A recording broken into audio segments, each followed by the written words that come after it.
காலத்து கிங் அடிக்க போகிறோம். காலத்து ராடு நம்ம 16 ராடு வைக்கிறோம். 16 ராடு வந்து 80 சென்டிமீட்டர் வைக்கணும். 80 சென்டிமீட்டருக்கு நமக்கு இவ்வளோ வரும். 80 சென்டிமீட்டர் வச்சு மார்க் பண்ணிவிட்டு இப்போ அடிக்கிறதுக்கு மினிமம் 2 பேர் இருக்கணும். 2 பேர் இல்லை நம்மக்கிட்ட. அதனால் ஒரே ஆள் ராடு நிமித்தி வெட்டி இப்போ கிங் அடிக்க போகிறோம். காலத்துக்கு எப்படி அடிக்கிறதுன்னு பாருங்கள்.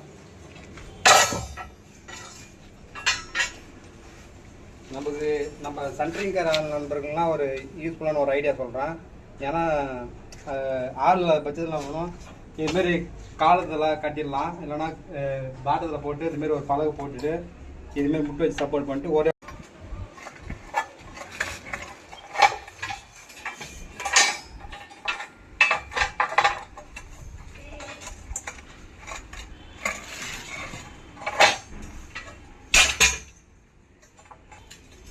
இப்போ நமக்கு கிங்கு பார்த்தீங்களா ஸ்ட்ரைட்டாக வந்துச்சு. பார்த்தீங்களா பட்டறையில் போட்டு வச்சாலும் நமக்கு அதே ஸ்ட்ரைட்டு தான் வரும். கரெக்டாக நம்ம லாப்பை வைக்கிறது கரெக்டாக இந்த ராடு இந்த லாப்பை வச்சு இதில் வச்சு கட்டணும். காலம் ஸ்ட்ரைட்டாக கட்ட முடியும். இப்படி வச்சு கட்டுற மாதிரி கால் தடுத்து வச்சு ராடு. ஓகேங்களா?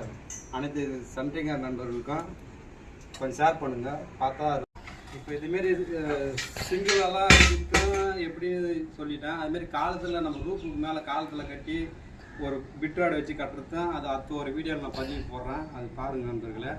அதை பார்த்து இதுமாரி நம்ம சென்ட்ரிங்கர் நண்பர்கள் எல்லாருக்கும் ஒரு ஈஸியான மெத்தடு ஒரு ஃபாலோ பண்ணலாம். கொஞ்சம் ஈஸியாக டக்குன்னு நம்ம ஆள் இல்லைனா 2 பேர் 3 பேர் இல்லைனாலும் ஒரு ஆளாக கூட வெட்டி இதுமாரி நம்ம வேலை தோது இல்லைன்னா ரெடி பண்ணி வச்சிடலாம். ஒரு ஆளுக்கு கூட வேலை செய்கிற மாரி.